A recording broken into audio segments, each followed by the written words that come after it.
Welcome to Intoxication Station. I'm Raymond, featured here today with our social media manager, Haley. Haley, how we doing today? We're great.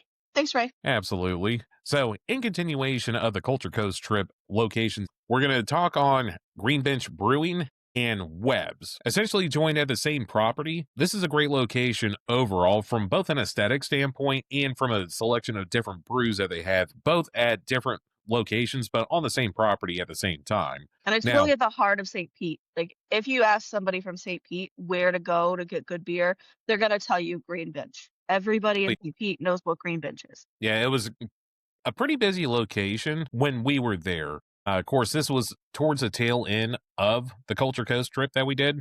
Parking, I do have to mention, if you're lucky enough to get street parking, good on you. However, there is a parking garage literally a block down the way. And if I were to go back there again, I'm definitely going to do the parking garage route just because A, it's covered. You're not going to go back to a vehicle that's 1.5 degrees if you didn't Uber there already. And very safe parking overall. And I think we paid $3 for a couple of hours. It wasn't an expensive garage at all. Oh no, it really wasn't. It's not like some of the parking garages that you go to that aren't free that want to charge an arm and a leg. Very reasonable price, centralized location, because there were so many other places that we wanted to head up while we were there. Being that we were doing the Culture Coast trip, we did have a set time and locations on the trip, but you could easily go through that section of St. Pete and just meander around the entire day or weekend if you wanted to, heading up a whole bunch of different places. But in continuation of it, Green Bench Brewing, great place to go to. The history behind Green Bench, before we get over to Webb's, is how they got the name from there was during the segregation times in Florida. If the bench was green, you couldn't sit on it if you were a person of color. And being that the owner that started up Green Bench Brewing is of color, first thing he did was he went through and painted all the benches green. That way, everybody and anybody is inclusive to the brewery there, which I thought was a pretty cool bit of history that went along with the brewery. Now, Haley, you have some notes on Webb's, which is right next door on the same property. What's the history on that one? So Web City, they just opened a couple years ago, but they specialize in fermented stuff. So ciders, meads, and some other fermented brews. But the history there is they got their name from Doc Webb, who was a shopping cart cowboy at a nearby grocery store that catered mostly to the African American community in St. Pete. And him and his staff of the cart corrallers at this grocery store would dress up in cowboy costumes and basically go around and would corral the carts, right? So that's where Webb City got their name, was from Doc Webb, the owner of the grocery store, and his shopping cart cowboys. So I thought that was pretty clever. And we'll get into Webb City and their range of brews here in a little bit. Very nice. Now, with Green Bench and Webb City as well, too, they do have food services. That's one thing that we haven't mentioned in a little bit is they do have food services from a third-party food truck slash trailer that's there. And unfortunately, and it may be a reoccurring theme with the CCT that we did, is we were at another place prior to. Keep on the lookout for that one on future episodes. But we had a phenomenal breakfast nonetheless on the place that we went to, and which was located in St. Pete. So by the time we got over to Green Bench and Webb's, we were still feeling the caloric intake from breakfast prior. So in doing so, we kept it as light as possible while we were over there. And based off of my assumption with the beers that they did have on tap that I did try, they were all excellent across the board. I stuck with more of the lighter things. Do you remember what you had offhand, Haley? Yeah, I had a Dunkel. Green Bench definitely, at least while we were there, definitely had a classic German palate on their menu. And I think that's what they typically stick to, kind of the classic German lager style beers. I think they had maybe an IPA or two. It's not like it was very much the old style lagers. They had a Czech Pilsner that they had brought on for Oktoberfest. I can't remember what beer you got. I don't think it was the Czech one, but I know I had a Dunkel, which was amazing.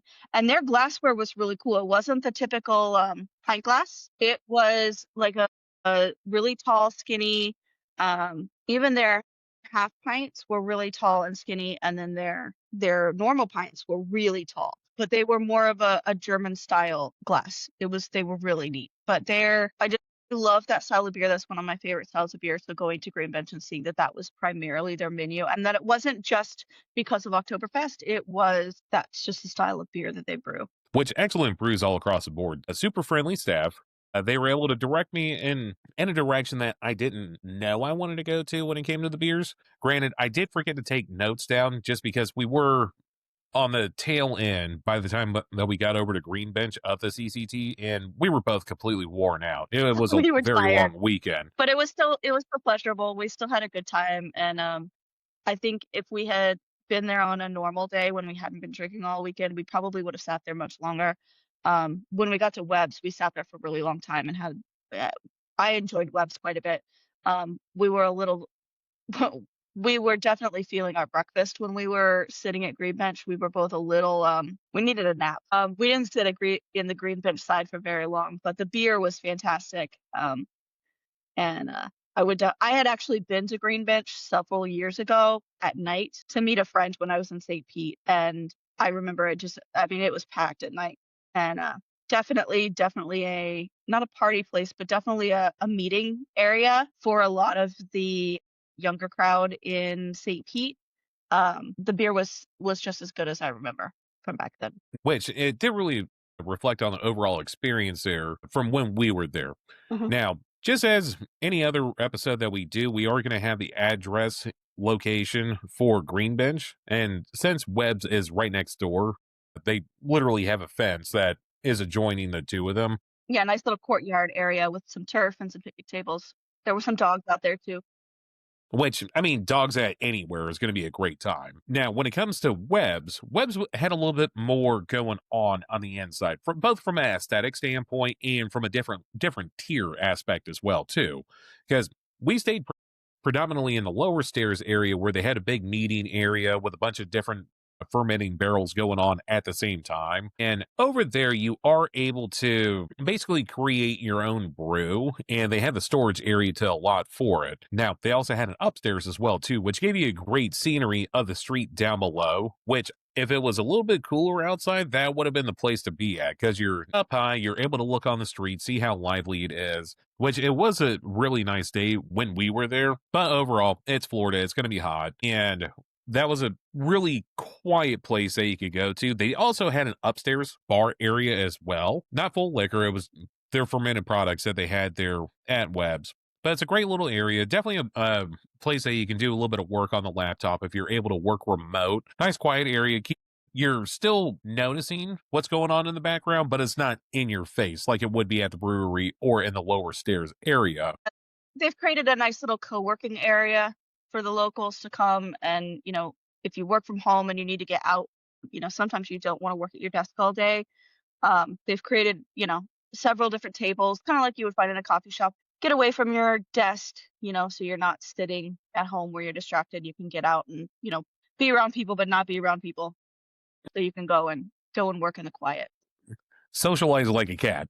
Like, Ambiance of Webb's downstairs is definitely more what you would find in maybe a winery than a typical brewery, which makes sense because it's more fermented stuff. It's meads and ciders. It's felt a little bit more upscale than a typical brewery. Just as cool. I mean, the people were just as nice, but definitely the prices were a little bit higher, which you would expect because the batches are going to be smaller. The quality of the ingredients are maybe a little harder to find. You're dealing with honey, you're dealing with fruit, things like that. And it takes a little bit the process of fermenting things in barrels is a little bit harder to do than in big, steel containers. So expect higher prices when you will go over there, but the quality of the product is just, it blew my mind. I've always been a big fan of meads and ciders, so it was right up my alley.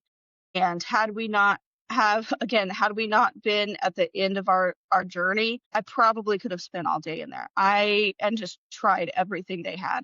I was so pleased with what they were providing in that space. I was very happy, and I wish I lived closer because I would be there all the time. one thing that I did enjoy about Webb's is the tap setup. Now, just like just like we've been doing throughout the video here, we are going to have photos and videos shown in the background. And I really enjoyed how the tap setup was, because it wasn't your traditional tap setup where everything comes from the countertop going up. Everything was all coming from above going down. I thought that was super cool, innovative. There was one other place that we have reviewed that should be out by the time this debuts, where you have just an overall unique setup. Because when you go to different breweries and you go to all these different places like we do, you have to pick something that really sticks out and resonates with you. And that was the biggest thing that resonated with me. Then the warm atmosphere that we were in. I'm not talking from an aesthetic standpoint being a warm atmosphere, but the company that was there as well, too. Very Mhm. warm, very friendly people, very knowledgeable, which is a big thing. Because one thing that I do enjoy is listening to how people, quote unquote, nerd out on their craft that they do. But that just lets you know that they really care about what they do, that they put the time, the effort, the dedication to refining the final product there. And as you mentioned before, Webb's is a little bit more on the pricier side of things, but it reveals itself in the price, the overall quality, the time that goes into it, the knowledge that goes into it.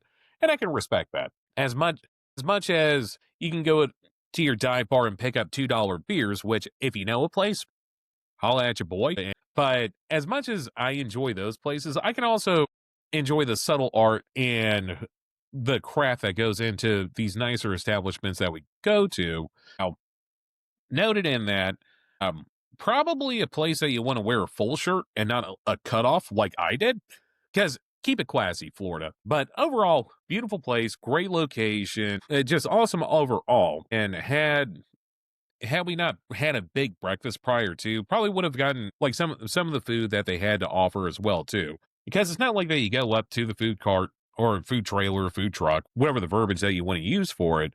They bring it to you. So it's a full service establishment when it comes to the food aspect of it. And it did look good. One thing that I would like to add is Green Bench and Webb's, they're just part of many, many locations that are located on the same street. If memory serves me correct, one of the largest and oldest running sports bars in the Gulf Coast area resides not too far away from there. Maybe a location that we have to check out at some point. So with Webb's, I wanted to mention that their signature mead is called Alice. And if you're a mead fan, if you like honey-based wines, definitely check out the Alice. And then they do several different variations on that throughout the year. They do different fruits. I think there was maybe a blackberry or a currant one that they mentioned they did. And then they also do a number of different ciders. I've tried a golden russet cider that the apples actually look very much like potatoes, where the skin is very rough and peels a lot like a potato. And that one was very, very good. It was very mild, very dry. You're not gonna get they might do some sweet ciders, but the ones I tried there were very dry, like a wine. And so you're gonna get a variety of different things when you go, but everything I had was delicious. They even had a bottled brew. It was a golden ale. It was called Webb's Shopping Cart Cowboys, and it was based on Doc Webb's Cowboys, right? So they have several different things, not only on tap, but they have a full fridge full of stuff that you can try. And it was just everything we had. I could have sat there forever, right?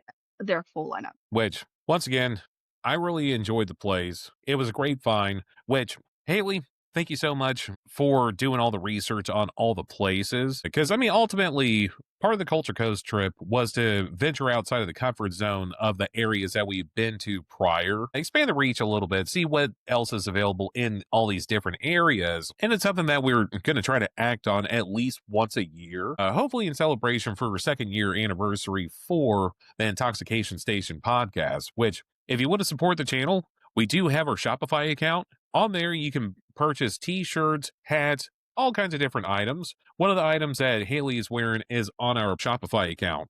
Now, we also carry merch with us as well, too. So if you see us out in the wild and you want to support us, you can purchase one of our t-shirts or hats that we have exclusively to in-person sales. Now, all the prices are going to be similar all across the board. We try to keep them as competitive as possible and as fair as possible, because we understand that things are pretty expensive out there. And for every item that you do purchase does help support the channel, and it is very much appreciated for us. Haley, thank you so much for your time. You're happy to be here. Absolutely. I'm Raymond with Intoxication Station, and we'll catch you on the next one.